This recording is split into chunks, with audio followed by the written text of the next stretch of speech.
पत्रकार बंधुओं को मेरा नमस्कार। आज हम यहाँ पर मैं जनरल सेक्रेटरी ऑल इंडिया महिला कांग्रेस की और इंचार्ज जम्मू कश्मीर 2018 से हूँ और पहले भी हम आए थे जब सरकार थी पीडीपी बीजेपी की। हमने मेमोरेंडम दिया था, उसके ठीक बाद सरकार गिर गई थी। उसके बाद भी जो डेवलपमेंट्स हुए हैं वो तो पूरे देश भर में सभी को पता है कि जम्मू कश्मीर में क्या हो रहा है और बीजेपी किस तरह से इसे हैंडल कर रही है सेंटर से। जिस तरह से बेरोज़गारी यहाँ पर बढ़ी है, 21.6% बेरोज़गारी का दर हुआ है अभी, और अनएम्प्लॉयमेंट की वजह से औरतों को महंगाई का जो सामना झेलना पड़ता है, जिस तरह से एलपीजी गैस सिलेंडर, अच्छे दिन और बहुत सारी चीज़ें जैसे कि फार्म लॉज के बारे में जिस आइंदों को वो बचा नहीं पाए। और हमने हाल ही में कुछ दिन पहले भी देखा था कि किस तरह से यहाँ पर शूट किया गया प्रिंसिपल को, टीचर को, और भी सिविलियंस जिस तरह से लगातार शूट किए जा रहे हैं। एसिड अटैक जिस तरह से लड़कियों पर हो रहा है, मैं चाहती थी कि वो एसिड अटैक विक्टिम को देखूं, लेकिन कल रात को मैंने न्यूज़ पढ़ी कि उसे शायद बीजेपी को पता लग गया होगा कि मैं आ रही हूं यहाँ पर कल, तो इसीलिए उन्होंने फैसला किया कि उस लड़की को ऑपरेशन के लिए चेन्नई लेके जाएं। तो इसके पहले क्यों नहीं ये तय हुआ था और ऐसा क्यों हो रहा है? अगर महिलाओं के लिए कुछ बेहतरी हो रही है, मैंने तो पिछले 4-5 साल में यही देखा है कि स्टेटहुड छीन ली गई और स्टेटहुड छीन के इसे यूटी बनाया गया, पर इससे स्थानीय लोगों को क्या बेनिफिट हुआ है या जम्मू कश्मीर के लोगों को इससे क्या फ़ायदा पहुंचा है? ये सब करने से हम ऐसी पार्टी हैं जो आपसी भाईचारे को, हिंदू मुस्लिम को साथ लेके चलते हैं। हमें ये झगड़े फसाद पसंद नहीं हैं कि लोग आपस में लड़ाई करें। ऐसा क्यों है कि जब से मोदी जी आए रहे हैं 80% से भी ज़्यादा हैं और हमेशा से सुरक्षित रहे हैं, लेकिन ये माहौल बीजेपी और सेंटर में आने के बाद ऐसा क्यों बनाया जा रहा है कि हिंदू मोदी जी के निगरानी में खतरे में? मुझे ये बात समझ नहीं आ रही है। अगर आप लोग कुछ अच्छा समझे हो, नया कश्मीर की बात होती है, नया कश्मीर में क्या हुआ है, सड़कें उसी तरह से है। हम कल सुचेतगढ़ गए, वहाँ पर भी सड़कें इतनी ख़राब थी। मैंने कुछ वीडियोस भी लिए हैं जहाँ पर हमारी गाड़ियाँ अटकी थी।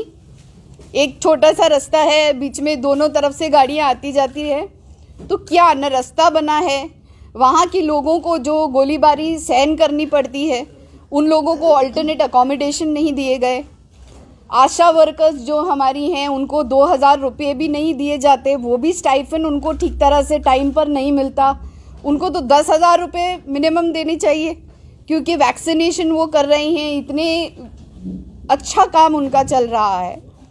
और उसी तरह से हमारी जो वृद्ध जो आश्रम हैं और जो महिलाएं हैं जो कि 40 साल के बाद उन्हें एक पेंशन मिलता है, तो यहाँ पर तो सबको पता है कि महिलाएं कितनी जल्दी विधवा हो जाती हैं, कितनी जल्दी अपना हस्बैंड खो देती हैं। तो ऐसा क्यों है कि ये सरकार उनके लिए जो बिलो पॉवर्टी लाइन है, जो 40 कुछ नहीं पेंशन दे पा रहे हैं, हमारे कॉरपोरेटर्स हैं, वो लोग लगातार ये सारी चीज़ें उठाते जा रहे हैं इस मुद्दों को।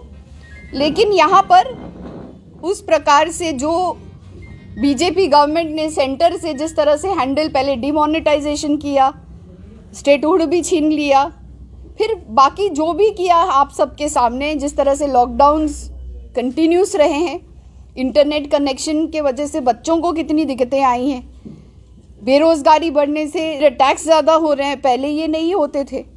तो ऐसी जो हमारी महिलाएं तो इस दौरान भी बढ़ चढ़ के काम कर रही है। अगर हम देखें तो हर वर्ग त्रस्त है, परेशान है। पहले पेट्रोल और डीजल के प्राइस पर लेकर और दाल आटे के भाव पे इनके सारे नेता निकलते थे बाहर कि कांग्रेस के शासन में महंगाई बहुत है, लेकिन अभी तो सारी चीज़ें 3 डिजिट में जा चुकी हैं। चाहे पेट्रोल का दाम ले लो आप, एलपीजी गैस सिलेंडर कितना महंगा हो गया। आप अगर 2000 रुपया अगर आप देते हो किसी को भी, लेकिन आप अगर उसका 10,000 रुपये छीन लेते हो, तो वो 2000 रुपये के एवज में तो उसके पेट्रोल डीजल में और भी बहुत सारी चीज़ों में इतने पैसे जा रहे हैं, तो आपने फ़ायदा क्या पहुंचाया लोगों को।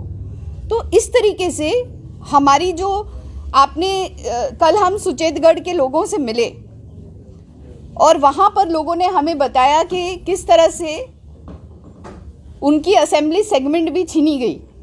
उनका जो सुचेतगढ़ का असेंबली सेगमेंट था वो भी अब नहीं रहा बीजेपी और सेंटर के डिलिमिटेशन के बाद। तो ये सारी चीज़ें उनके साथ में नाइंसाफ़ी एक तरीके से हो रही है। जो लोग बॉर्डर पे रहते हैं उनको कुछ तो गवर्नमेंट ने, सरकार ने करनी चाहिए कि एवज में उनको कुछ मिले। सिक्योरिटी गार्ड भी कितने हमारे भी लोग पॉलिटिकल पार्टी के लीडर्स होते हैं, सबकी सिक्योरिटी ले ली गई है। तो ऐसा ये सरकार क्यों कर रही है कि लोगों को हिफाजत। लेकिन हम अभी ये बात हम समझ सकते हैं क्योंकि जब मोदी जी खुद ही इतने डरे हुए हैं, पंजाब में उनकी सिक्योरिटी को लेके जब मसला हुआ, तो कहीं ना कहीं हमारे डिपार्टमेंट्स, चाहे जुडिशरी हो, चाहे जो भी आप डिपार्टमेंट ले लीजिए, कहीं ना कहीं ये पेगासस के मामले को ले लीजिए, जो भी है, महिलाओं को तो प्रताड़ित किया ही जा रहा है हर प्रदेश में। तो ये सारी चीज़ें जो एक विभाग जो गवर्नमेंट के, सेंट्रल गवर्नमेंट के अंडर में आता है, तो मुझे लगता है ये चंद जो कॉरपोरेट लोग हैं यही फ़ायदा इनको पहुंच रहा है। बाकी तो गरीब त्रस्त है और उनको डाइवर्शनरी टैक्टिक के तौर पे ये हिंदू मुस्लिम किया जाता है ताकि वो लोग जीते। और तो उनके पास ऐसे कोई मुद्दे हैं नहीं जिसके बिना पे वो सरकार में आ सके या जीत सके। तो यही कराना है, डाइवर्जन कराना है। बार बनी है और कांग्रेस की पूरी जो हम जिस तरह से हम अपना आइडियोलॉजी लेके चलते हैं, ये लोग सिर्फ नाम के लिए सबका साथ सबका विकास कहते हैं, लेकिन हम वाकई में खास करके जो लोग प्रताड़ित हैं उनके साथ में सोनिया जी, राहुल जी, प्रियंका जी, आप हमेशा पाएंगे कि वो हमेशा खड़े रहते हैं। चाहे वो किसान के साथ हो, मजदूर के साथ हो। कांग्रेस की नेता भी हर जगह पहले हैं, कांग्रेस के नेता भी वक्त पे और समय से पहुंचते हैं। तो हम अपनी तरह से हम एक सियासी पार्टी हैं जो कि सबसे देश में एक पुरानी पार्टी है, और बीजेपी को अगर कोई टक्कर दे सकता है तो कांग्रेस ही दे सकती है। और वो असेंस है, वो तो उसमें मानती नहीं है। तो रिपोर्ट तो अभी भी ट्रांसपेरेंट नहीं है जिस तरीके से पूरी तरह से आई है। हमारे बड़े नेता अभी भी उसके बारे में क्लियर नहीं है। वो ट्रांसपेरेंटली अभी बाहर निकलेगी और सही से बात समझा जाएगा। लेकिन इन लोगों ने जम्मू का शायद एक बढ़ाया है और कश्मीर के जम्मू के 6 बढ़ाए हैं और कश्मीर का 1 बढ़ाया है। तो उस तरीके से मोटा मोटी तो सबको पता है, लेकिन और डिटेल जब निकलेगा तब और ज़्यादा ट्रांसपेरेंसी जो है नहीं अभी। और जो माहौल डेमोक्रेसी का बरकरार रखने का होता है, जिस तरह से डेमोक्रेसी बरकरार रहनी चाहिए, गोडसे की जय जय बात करते हैं, गांधी को जिसने मारा उसकी जय जयकार होती है। हम देश में देख रहे हैं कि किस तरह से ये चारों ओर त्राहिमाम फैली है। कुछ दिन पहले भी हमने देखा था कश्मीर में प्रेस क्लब में, आज क्योंकि हम प्रेस क्लब में बैठे हैं तो प्रेस क्लब की बात भी कर देते हैं कि किस तरह से वहाँ भी इलेक्शंस मैनिपुलेट हुए हैं। तो हर तरीके से अगर आप देखो, कथवा में क्या हुआ था, किसके झंडे इन्होंने उठाए थे जब उस छोटी बच्ची का बलात्कार हुआ था, कौन था उसके जिम्मेदार। तो इनके जो लोग होते हैं, ये लोग हर तरीके से इनका कोई जस्टिफिकेशन नहीं हो सकता।